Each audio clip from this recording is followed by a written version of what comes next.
안녕하세요. 책 읽어드린 두 번째 시간입니다. 오늘은 엊그제 소개해드렸던 에릭 호퍼의 길 위의 철학자, 이 책을 읽으면서 밑줄 그었던 부분을 소개해드리겠습니다. 지금 이른 아침에 차를 타고 이동 중입니다. 어느 분이 운전하면서 하느냐고 묻는 분이 계셨는데, 제가 운전하는 것은 아닙니다. 운전석 옆자리에 있습니다. 이렇게 먼 길 이동하실 때 듣는 것도 좋겠습니다. 일하시다가 잠깐 쉬실 때, 그리고 주무시기 전에 제가 읽어드리는 이 글귀를 음미하시면서 좋은 시간 보내시길 바랍니다. 오늘 바깥 풍경이 제법 좋습니다. 그래서 제 얼굴만 보여드리는 게 아니고 바깥 풍경도 보여드리도록 하겠습니다.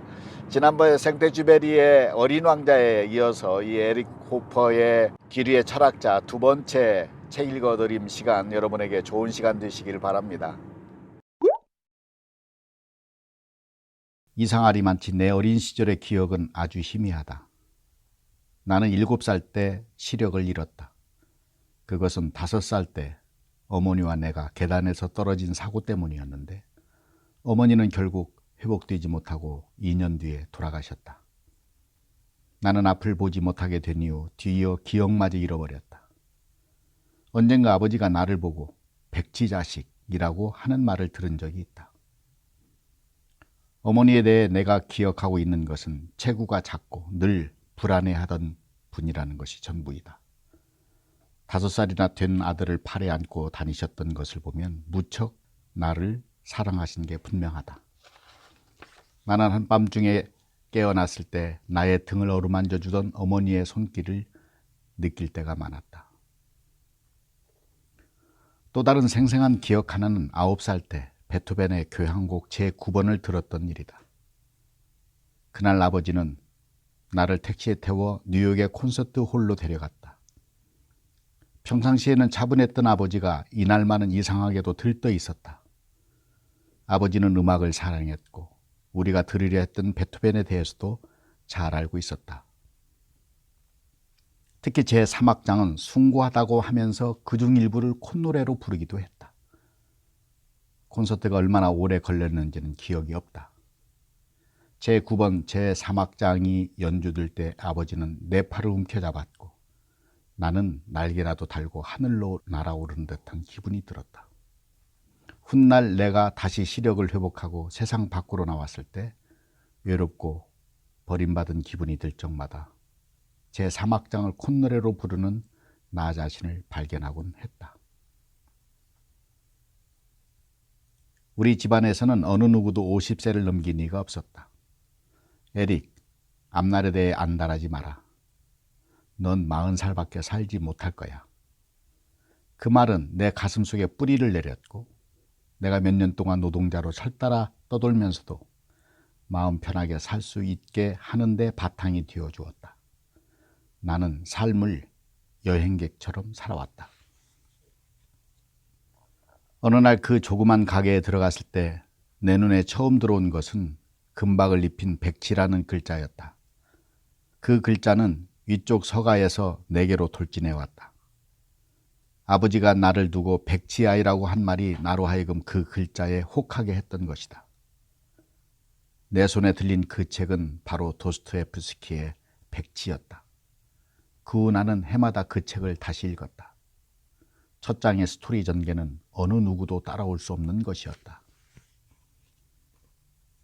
나는 굶으면 사람이 죽는다는 것을 알고 있었다. 먹지 않고 얼마나 버틸 수 있을까? 죽음이 기다리고 있을까? 굶은 지 사흘째 되던 날에는 마치 누가 손으로 내 위를 쥐어짜면서 가슴 쪽으로 밀어붙이는 것 같았다. 물을 마셨을 때에는 벌에 쏘인 것처럼 바깥쪽 머리가 따끔거렸다. 3일째 되던 날 저녁, 메인스트리트의 애완동물 가게 앞에서 걸음을 멈추었다. 진을대 뒤쪽으로 몇 마리 비둘기가 담긴 세상이 보였다.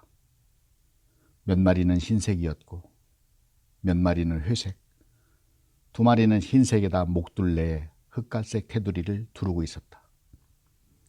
녀석들은 색깔에 따라 무리를 짓고 있는 것 같았다. 목에 흑갈색 테두리를 두른 두 녀석은 창가 가까운 쪽에 있었다. 한 마리는 작고 다른 한 마리는 체구가 컸다. 작은 녀석이 부리를 들어 큰 녀석의 부리 속으로 밀어 넣었다. 그러고 나서 둘은 서로 부리를 꽉 문 채 머리를 양쪽으로 흔들었다. 나는 그 행동이 큰 녀석이 작은 녀석에게 먹이를 건네주는 것이라고 생각했다. 갑자기 나는 비둘기들을 지켜보면서 배고픈 것을 잊고 있음을 깨달았다. 그런 깨달음에 나는 경이로움을 느꼈다.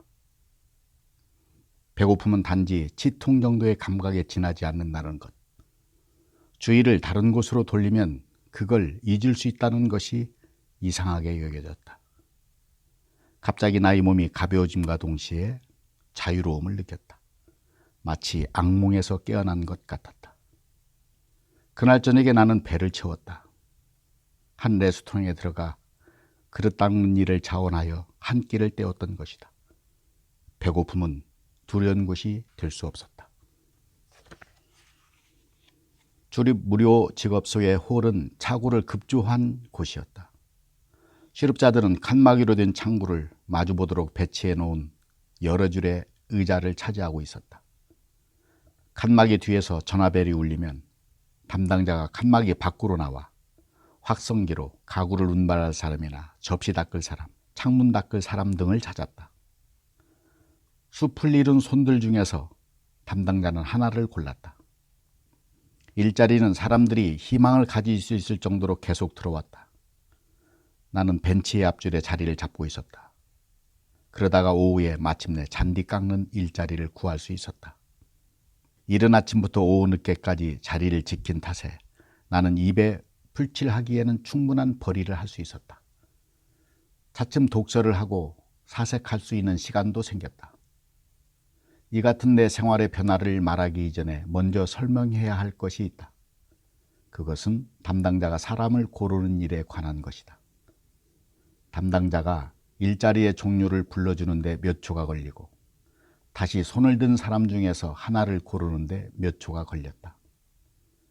담당자는 특정한 사람을 고르기 전에 마음속으로 어떤 것을 가늠해 볼 시간이 충분치 않음이 분명했다. 따라서 그의 마음을 움직이게 하려면 외부 세계의 어떤 작용이 필요했다. 그 어떤 것이 무엇인지를 알 수 있다면 그 담당자를 생각대로 주무를 수 있었다. 나는 여러 가지 시도를 해보았다.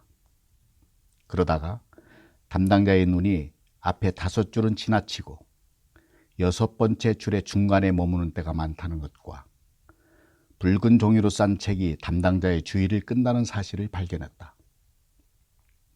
또 여러 가지 다른 얼굴 표정을 짓는 일도 시도해 보았다. 그리고 손을 들 때는 세상에 아무 걱정도 없는 것처럼 보여야 한다는 것도 알았다. 명랑한 모습이 담당자의 주의를 끌었던 것이다. 그런 요령으로 나는 하루에도 일자리를 여러 번 구할 수 있는 자신이 생겼다. 안심이 되었다. 몇 년 동안은 그런 식으로 보냈다. 돈을 별로 쓰지 않고 살면서 쉬지 않고 책을 읽었다. 수학이나 화학, 물리학, 지리학 등의 대학 교재로 독학을 시작했다. 그리고 그 과정에서 기억을 돕기 위해 노트를 하는 습관이 생겼다. 그림을 그리듯 글을 쓰는 일에 열중했고 제대로 된 형용사를 찾는데 시간을 아끼지 않았다. 주변의 사람들과 이야기도 나누게 되었다. 프랭클린 루즈벨트가 등장하기 이전의 미국인들은 이상하게도 자기 연민으로부터 자유로웠다. 나와 이야기를 나눈 사람들 가운데 어느 누구도 자신들의 불행을 다른 사람의 탓으로 돌리는 사람이 없었다. 그들은 자신들의 인생 사기를 이야기할 때면 거의 예의 없이 나 외에는 다른 누구도 원망하지 않는다 라는 말을 서두로 달았다. 그들 가운데는 이민 온 사람들이 무척 많았다. 나는 그들과 이야기를 나누면서 그들의 고국에 관해 많은 것을 배울 수 있었다. 나는 죽을 때까지 계속 이런 식으로 살아가는 것이 당연하다고 생각했다. 그만큼 불만 없는 충만한 삶이었다. 그러나 내가 살고 있는 미국이라는 동네는 영속성과는 거리가 멀었다. 1920년대 후반부터 일자리 구하기가 어려워졌던 것이다. 금융공황이 있었고 공장에서는 노동자들을 해고했다. 나는 뭔가 새로운 것을 시도해야만 했다. 그나마 아직은 매일 아침마다 오렌지 행상을 찾는 일자리가 들어오는 것이 다행이었다. 오렌지 행상, 1달러당 25센트 배당, 매일 저녁 지불, 점심 무료 제공, 주인 없고 재량권 있음. 나는 소개소 밖으로 나가 트럭들을 살펴보았다. 사이드 커튼을 말아 올린 채 적재함에 윤기나는 오렌지 더미를 싣고 있는 소형 트럭을 보자 곧 솔깃해졌다. 남부 억양에 키가 호리호리하고 피부색이 검은 주인은 우리를 보고 빨리 와서 한번 해보라고 재촉했다. 땀을 흘리지 않아도 되는 손쉬운 돈벌이였다. 행상은 모두 4명이 필요했다. 나는 다른 3명과 함께 트럭에 올랐고 주인 블랙키는 로스앤젤레스의 교회에 있는 웨스트우드로 우리를 데려갔다. 똑같은 소형 주택이 줄줄이 늘어선 동네였다. 그는 우리에게 오렌지가 가득 담긴 양동이를 2개씩 나눠주고는 집집마다 뒷문을 노크해보라고 했다. 우리는 각각 주택 한 줄씩을 맡았다. 첫 번째 집에서 문이 열리고 한 중년 부인이 나와서 네 하고 말했다. 나는 얼어서 입을 열 수가 없었다. 그저 양동이를 든 2 손을 내밀었을 뿐이다. 부인의 얼굴에 미소가 떠올랐다. 들어오세요, 들어와. 2 양동이 모두 내가 사줘. 나는 허둥거리는 모습을 감추기 위해 그 집 채소 상자를 비우고 깨끗한 종이를 상자 안에 깐 다음 단단한 것은 밑에 넣고 익은 것은 먼저 먹을 수 있도록 위로 채워 넣었다. 블랙키는 다시 양동이를 채워주었고 나는 다음 집으로 가서 문을 두드렸다. 문을 열어준 부인은 싱글벙글 웃고 있었다. 그녀는 나를 기다리고 있었다. 먼저 들렀던 집의 부인이 전화를 걸어 채소 상자를 청소해주고 그 속에 오렌지를 예술작품처럼 채워준 혀 굳은 행상에 대해 이야기를 한 것이 분명했다. 들르는 집집마다 계속 그런 식이었다. 블랙키는 아예 내 뒤를 따라다니며 힘내 에릭 하며 응원을 했다. 그는 싣고 온 오렌지를 나 혼자 다 팔아치울 수 있을 것이라는 믿음을 보이기 시작했다. 굳어있던 혀도 풀려 나는 부인들에게 엉뚱한 너스레를 떨기 시작했다. 어느 누구도 내게 거부감을 보이지 않았다. 한 부인은 내게 직접 오렌지를 재배하느냐고 물었다. 나는 상상 속의 농장과 가족 이야기를 떠벌렸다. 오후 들어 얼마 지나지 않아 오렌지는 통이 났다. 나는 다시 소개소로 돌아왔다. 나는 안정된 일자리를 원했다. 어느 날 나는 산타페에 있는 파이프 야적장으로 급히 불려갔다. 그 야적장은 자영 석유업자들에게 중고 파이프를 파는 곳이었다. 주인은 샤피로라고 하는 활기찬 성격의 키 작은 사람이었다. 그것이 나의 안정된 첫 일자리였다. 나는 일하고 책 읽고 연구하는 일과가 좋았다. 샤피로는 나와 책에 관한 이야기를 많이 했다. 그는 내가 무엇을 읽었는지에 대해 관심이 많았다. 나는 그와의 대화를 통해 그가 대학 교육을 받았고 교수직을 가졌을 수도 있었지만 아저씨가 세상을 떠나면서 야적장을 물려주어 교수직 대신에 유능한 고물상이 되었다는 것을 알게 되었다. 나는 유대인에 관한 책을 읽기 시작했다. 샤피로가 나를 주목하는 것은 유대인 기질 때문이라는 확신이 들었다. 책을 통해 나는 유대인은 특이한 인종이라는 것을 알게 되었다. 유대인은 신을 발견했다. 그들은 역사를 통해 인구수에 걸맞지 않은 큰 역할을 해왔다. 다른 신들과는 달리 유대의 신은 게으른 귀족이 아니라 힘든 노동을 하는 숙련공이었다. 서양은 그런 신을 숭배하고 본받으려고 노력해왔기 때문에 기계시대를 열 수 있었다. 고대 유대인은 인간의 얼굴에 나타나는 상형 문자를 해독해내는 능력이 뛰어났다. 인간이 행하고 생각하는 모든 것은 그의 얼굴에 각인된다. 인간의 얼굴은 자신의 모든 비밀을 드러내는 한 권의 열린 책이다. 그러나 상용 문자로 쓰이기 때문에 그것을 해독할 수 있는 열쇠를 지닌 사람은 극소수이다. 나는 해가 갈수록 유대인에 대한 집착이 깊어가고 있다는 것을 느꼈다. 도스토옙스키의 백치는 거의 외울 정도로 읽었다.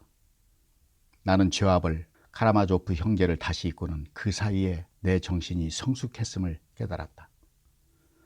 처음 읽을 때는 눈여겨보지 못했던 세세한 곳에서 엄청난 희열을 느낄 수 있었다. 도스토옙스키의 작품을 처음 읽었을 때는 음울한 인상을 받았지만 다시 읽을 때는 음울한 에피소드들에서 환희의 조류가 스며 있음을 깨닫게 되었다. 죄와 벌을 다시 읽으면서 막연하게나마 놀라운 구성의 예술을 의식하게 되었다. 별개의 수많은 디테일들이 하나의 기념비적인 전체로 고양되는 높은 천장의 대형 건축물 같은 세계와 살아있는 존재를 창조해내는 솜씨는 얼마나 놀라운가. 화려한 탐색과 서술은 별로 없다. 인물들은 자신들의 입에서 나오는 말로 생명을 넣는다. 몇 마디의 대사들이 나오면 우리 주변의 대다수 사람들보다 더 생생하게 살아있는 인물들이 눈앞에 나타난다. 등장인물들이 우리 주변의 친지나 친구보다 더 친숙함을 알 수 있다. 그 즈음에 내 마음을 사로잡고 있던 책이 있었는데 그것은 구약성서였다. 구약성서를 알고는 있었다. 그러나 주요 인물들의 이름과 몇몇 이야기들에만 익숙했을 뿐 한 문장도 읽은 적이 없었다. 아마도 선천적으로 종교적 감성이 결여되어 있었기 때문인 것 같은데 한편으로 모든 종교의 원천으로 알고 있었던 그 책을 손에 잡을 만한 호기심이 없던 탓도 한 몫을 했다. 그런데 이제 새로운 종류의 호기심이 구약을 읽어보라고 나를 유혹했다. 청년들이 자신들의 근육을 의식하면서 역도나 레슬링으로 자신의 힘을 시험해보고 싶듯이 정신이 성숙했다는 의식이 전에는 시도해보지 못했던 과제 속으로 나를 몰고 가게 했던 것이다. 그래서 나는 끈기로 무장을 하고 지루하고 가혹할 수밖에 없는 황야를 기꺼이 통과해 보기로 했다. 그러나 첫 구절을 읽는 순간부터 급습해오는 감동의 경류에 무방비 상태로 휘말려들었다. 장엄하고 생생하고 신선한 그 지각. 소박하고 옹색하지만 대담하게 모든 것을 감싸 안으며 진지한 호기심으로 고동치는 그 원초적 정신성은 거대한 과학적 개념의 직접성과 정확성 그리고 투과성을 지닌 나의 상상력에 불을 지폈다. 균형과 질서를 향한 그 열정, 그 대담한 정치는 지식도 도구도 없이 무수한 자연현상들의 카오스를 장악하고 그것들을 하나의 패턴으로 서로 연관시키고 조직하고 배열하기 시작한다. 과학적 정신이 별들의 움직임과 눈먼 지렁이의 동작 하나에 세심한 주의를 기울이듯이 원초적 정신은 하늘과 바다, 해, 달, 별, 사랑, 죽음, 해산의 고통, 뱀의 포복, 인간과 뱀의 적대, 노동의 필요성, 잡초와 가시의 존재, 유목민과 농경민의 적대, 무지개, 언어들의 무수함 등의 원인과 이유를 찾아 나선다. 시들지 않는 상상력은 거칠 것 없는 경이로운 도구로서 인간 경험의 방대한 정수의 자양분을 제공한다. 구약성서의 모든 구절에서는 생명의 힘이 요동친다. 어느 누구도 따라갈 수 없는 이야기꾼들의 상상력이 갖는 진지한 창조성은 그들의 관찰력을 자극한다. 그들의 주의력 앞에서는 어떤 것도 사소하게 그냥 지나쳐 갈 수가 없다. 동기와 행위, 의상, 관습 등 수많은 세세한 것들이 대단히 생생하게 묘사된다. 어디에나 일상적 현실에 대한 애정이 배어있다. 선은 악과 함께 받아들여진다. 완벽함이라는 가식적인 모습을 빌려주며 마무리를 짓는 법이 없다. 위대한 인물들도 과오를 저지르는데 그런 것도 성취나 미덕과 마찬가지로 생생하고 자세하게 기록된다. 그들 이야기꾼들의 상상에서 나온 진실은 진실 자체보다 더 생생하게 살아있고 더 진실하다. 구약 성서의 역사에 나오는 상상의 진실은 맥박이 뛰는 육체와 같다. 영웅이든 평범한 사람이든 모든 사람은 살과 피로 된 현실의 인간이다. 그래서 2000년 이상이 지난 지금도 그들은 우리 자신의 역사에 나오는 인물들, 심지어 워싱턴과 링컨보다 더 가깝고 친숙하게 여겨진다. 모세가 말을 하면 우리는 약속의 땅이 가까운 피스가 산의 정상에 서 있는 그를 보게 된다. 바람에 그의 은빛 수염이 휘날리고 그의 목소리는 아래 위가 뒤집힌 바다 위로 고동친다. 희망은 소멸할 수 있지만 용기는 호흡이 길다. 희망이 분출할 때는 어려운 일을 시작하는 것이 쉽지만 그것을 마무리하는 데에는 용기가 필요하다. 전쟁을 이기고 대륙을 제압하고 나라를 세우는 데에는 용기가 필요하다. 희망은 소멸할 수 있지만 용기는 호흡이 길다. 희망이 분출할 때는 어려운 일을 시작하는 것이 쉽지만 그것을 마무리하는 데에는 용기가 필요하다. 전쟁을 이기고 대륙을 제압하고 나라를 세우는 데에는 용기가 필요하다. 희망 없는 상황에서 용기가 힘을 발휘할 수 있게 해줄 때 인간은 최고조에 달할 수 있다. 어느 날 저녁 걷다 보니 도매시장으로 가게 되었다. 나는 그곳에서 임페리얼 계곡에서 온 트럭에서 양배추 내리는 것을 도와주었다. 트럭 운전사는 나를 엘센트로까지 태워주겠다고 약속했다. 우리는 자정쯤 출발하여 달빛이 환한 봉우리와 절벽들 사이를 달렸다. 운전사가 나를 엘센트로의 외곽에 내려준 때는 새벽이었다. 그리고 모터사이클을 탄 경찰관이 나를 붙잡아 역 광장 근처의 수용소로 데려갔다. 그곳은 시에서 일자리가 없는 떠돌이 노동자들에게 먹을 것과 잠자리를 제공해주는 곳이었다. 엘센트로의 임시 수용소에 머물게 된 것이 나의 모든 사고를 물들이게 된 계기가 되고 다음 50년 동안 내가 쓰게 될 모든 글의 씨앗을 키우게 하는 계기가 될 줄은 아무도 예상하지 못했을 것이다. 나는 어느 온화해 보이는 나이 든 사람과 이야기를 나누게 되었다. 무엇보다 나는 그의 부드러운 말투와 상냥한 매너가 좋았다. 우리는 자질구레한 경험들을 주고받았다. 그런데 어느 날 그가 체커 게임을 하자고 했다. 그때 체커판 위에 말들을 정렬하다가 나는 불구가 된 그의 오른손을 보고 깜짝 놀랐다. 길이로 잘려 뿔 모양의 새 손가락만 남은 모습이 마치 닭발 같아 보였다. 내 눈앞에 그가 잘린 손을 내보일 때까지 내가 그걸 알아차지 못한 것에 대해 부하가 치밀었다. 아마도 나의 관찰력에 대한 믿음이 흔들렸기 때문이리라. 그때부터 나는 주변 사람들을 주의 깊게 살피기 시작했다. 그 결과는 경악할 만한 것이었다. 하나 걸러 한 명씩 어느 부분이건 상하지 않은 이가 없는 것 같았다. 팔이 하나뿐인 사람도 있었다. 다리를 저는 사람들도 있었다. 한 젊은 친구는 목발을 하고 있었다. 그것은 마치 그 사람들 대부분이 자신의 일부를 떼어주고 기계의 날카로운 이빨로부터 간신히 벗어난 것 같았다. 이런 표현이 과장된 것임을 나도 안다. 나는 식사 시간에 사람들이 운동장에 모여 줄을 서 있을 때 장애인의 수를 세기 시작했다. 나는 곧 숫자를 헤아리는 것이 어디까지 갈 것인지 감지했다. 나의 결론은 통계적 추론을 뛰어넘었다. 수용소의 우리는 곧 인간 쓰레기 더미였던 것이다. 나는 떠돌이 동료들을 인간 물체로 평가하기 시작했다. 그리고 내 생애 처음으로 얼굴을 의식하게 되었다. 특히 젊은 친구들 중에는 일부 선량한 얼굴도 있었다. 그러나 손상되고 찌든 얼굴이 대부분이었다. 주름진 얼굴과 부은 얼굴, 씨를 뺀 건포도같이 거친 얼굴도 보였다. 어떤 이의 코는 자주색에서 부어올라 있었고 어떤 코는 찌그러져 있었으며 털구멍이 확대되어 움푹 들어간 코도 있었다. 이빨이 없는 사람도 많았다. 그들을 보며 나 자신에 대한 자기 비하는 사라졌다.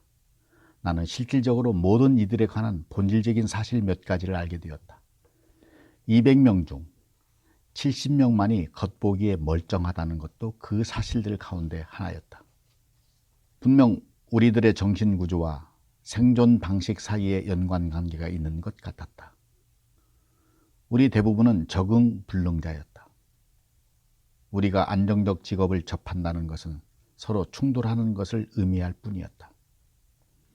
일부는 장애인이 되었고, 일부는 겁에 질려 달아났고, 일부는 술에 빠졌다. 확인된 알코올 중독자만도 60명에 달했다. 우리는 불가피하게 저항이 가장 적은 쪽, 곧 길 위에 떠도는 쪽을 택하기 마련이었다. 우리는 질서 잡힌 사유의 하수구 속에 놓여 있었다. 나는 그동안 몽테뉴의 미셸 몽테뉴의 수상록을 3번이나 읽어 거의 외울 정도가 되었다. 나보다 수백 년 전에 태어난 프랑스의 귀족이 쓴 책이었지만 읽는 동안 내내 나는 그가 나에 관해 쓴 것 같다는 느낌이 들었다. 나는 모든 페이지에서 나 자신과 마주쳤다. 그는 나의 내면에 잠재된 깊숙한 생각들을 알고 있었다. 그 책의 언어는 정확했고 거의 격언에 가까웠다. 나는 훌륭하게 다듬어진 문장 속에서 독특한 매력들을 발견했다. 새노악힌 계곡으로 돌아갔을 때 나는 입만 열면 몽테뉴를 인용하곤 했다. 동료들도 좋아했다. 여자나 돈, 동물, 음식, 죽음 등 어떤 것에 대해서건 논쟁이 벌어지면 그들은 몽테뉴는 뭐라고 말했나? 라고 물을 정도였다. 친숙성은 생의 날카로운 나를 무디게 한다.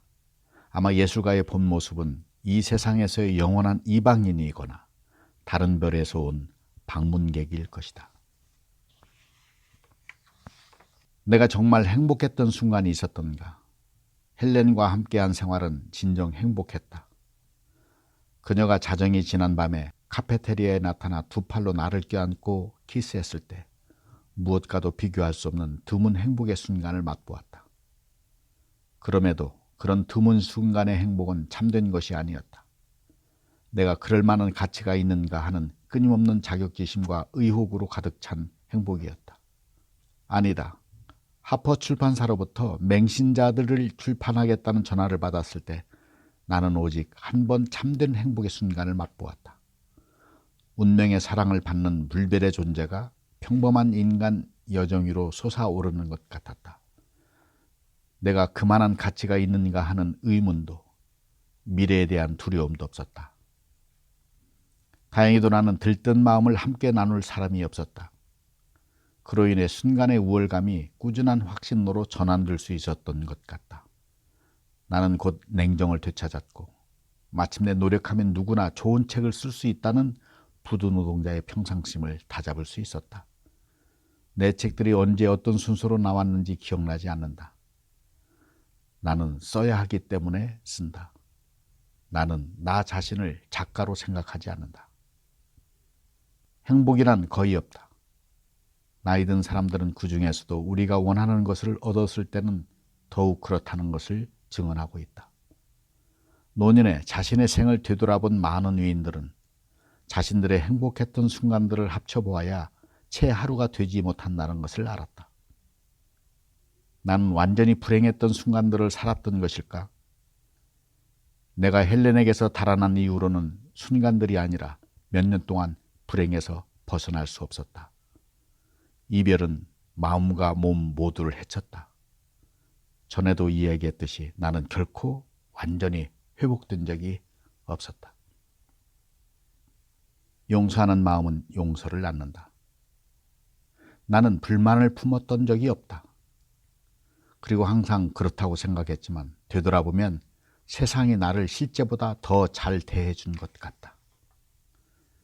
다른 사람을 기꺼이 용서한다는 것은 나 자신을 용서할 수 있게 하기 위한 방도가 될 수 있다. 내가 불만 품는 걸 내키지 않아 하는 것은 후회하는 일이 없도록 하기 위함이다. 여기까지입니다. 제가 읽어드린 글귀를 통해서 여러분들에게 위안이 되고 위로가 됐으면 좋겠습니다. 오늘도 많이 웃으세요. 사랑합니다. 감사합니다.